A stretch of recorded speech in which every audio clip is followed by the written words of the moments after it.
Hello everyone, this is Dr. Sushma Tiwari, Department of English, Government Arts and Commerce Girls College, Raipur. In this lecture, we are going to discuss on the various aspects of the novel The Edible Woman, which is by Margaret Atwood. Whole of the lecture will be divided into three parts. In the first part, you will know about the novelist and the summary of the novel. Then in the second part, you will come to know about the feminist element and ideas in the novel. In the final and third part, you will come to know about the theme and motives of the novel. So let us start with the novelist. Margaret Atwood was born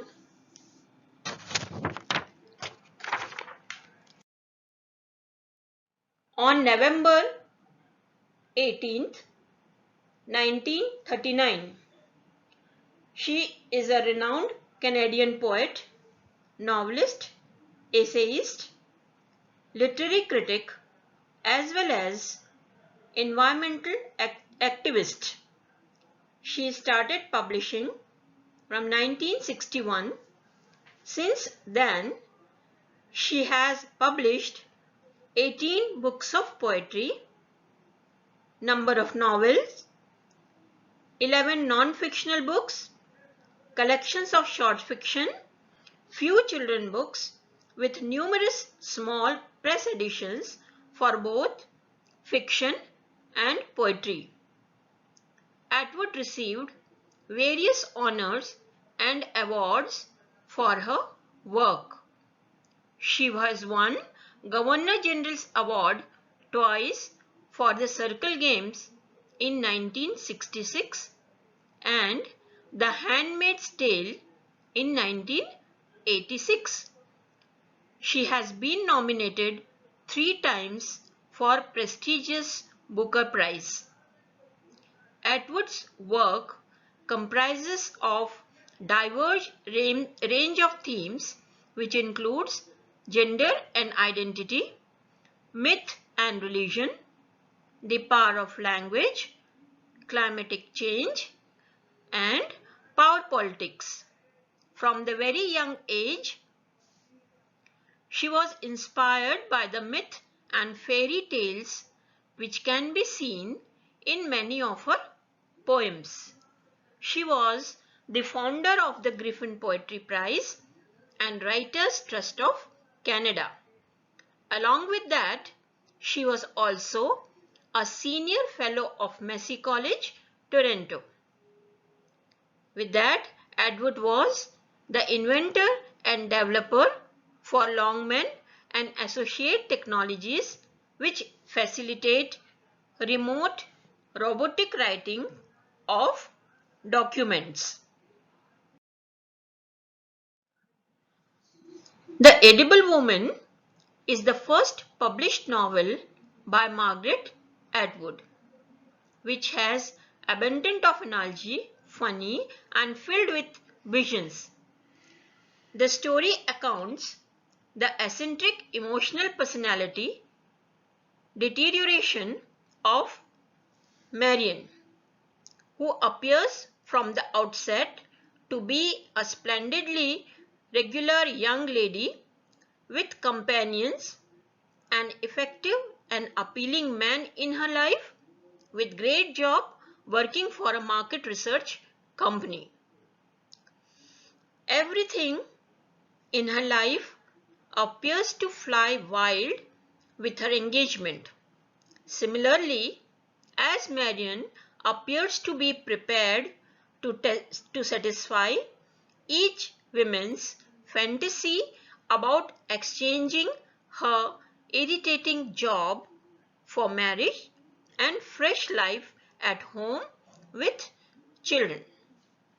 The way of a breakdown and the surprising completion make the reading funny and entertaining.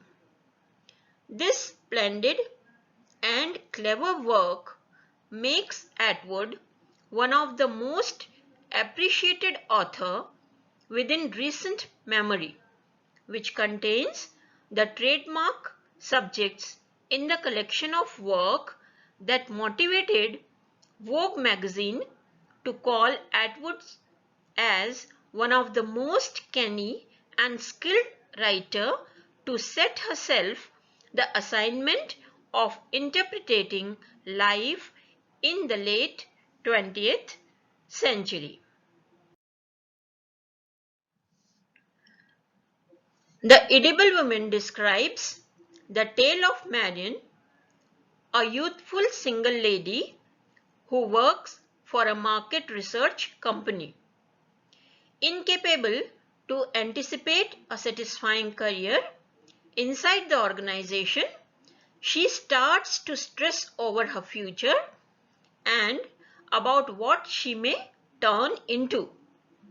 One night, she goes to the agitating acknowledgement that her relationship with her boyfriend, Peter, is more genuine than she believed it to be.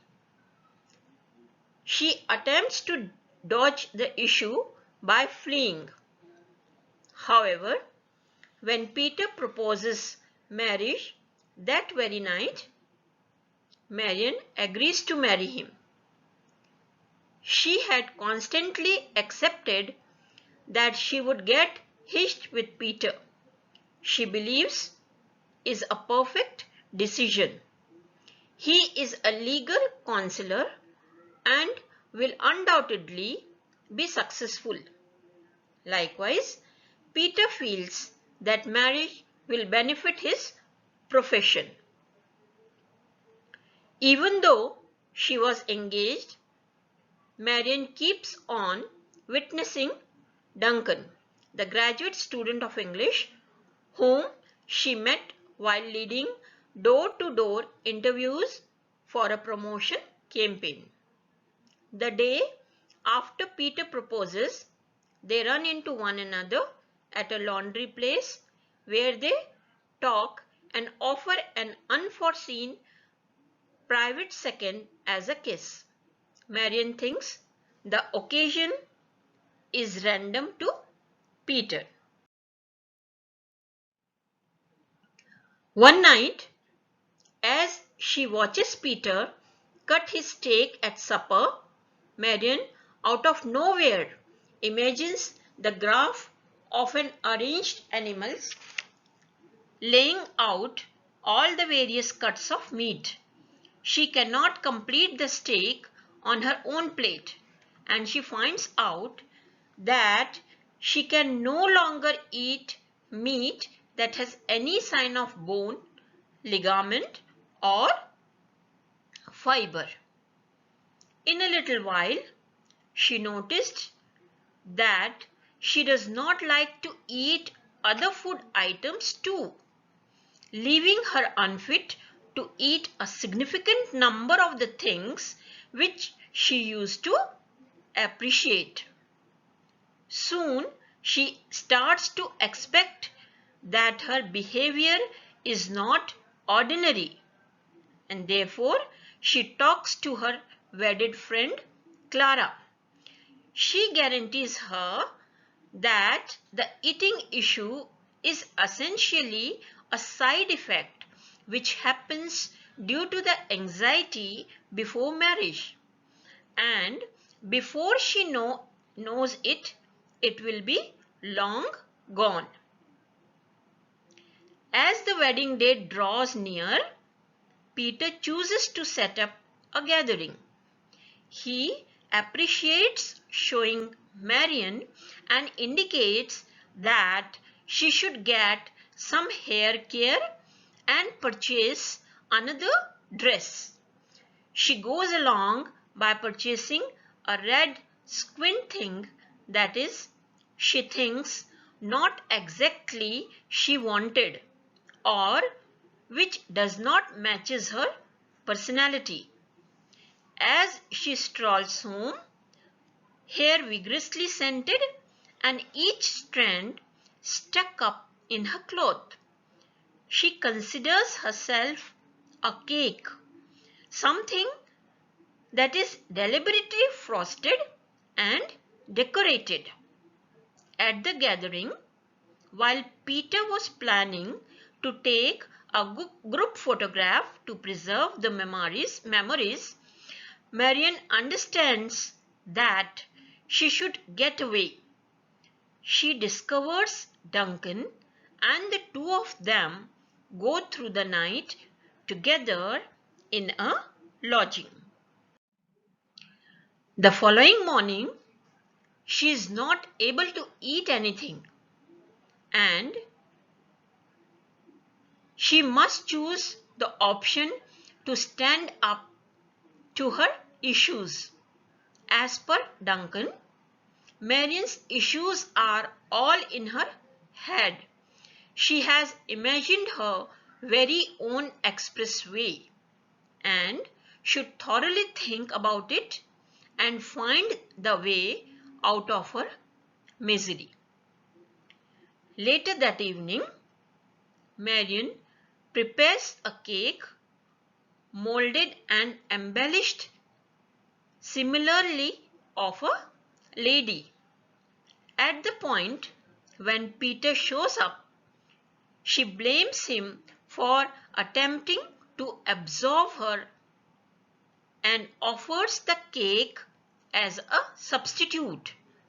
He leaves rapidly without eating and Marion starts picking at the cake for herself. In the end of the story, Marion has cancelled the wedding and she has started eating normally once again. Duncan discloses to her that she is back to the reality. Marion at that point looks at Duncan eating the remaining part of the cake.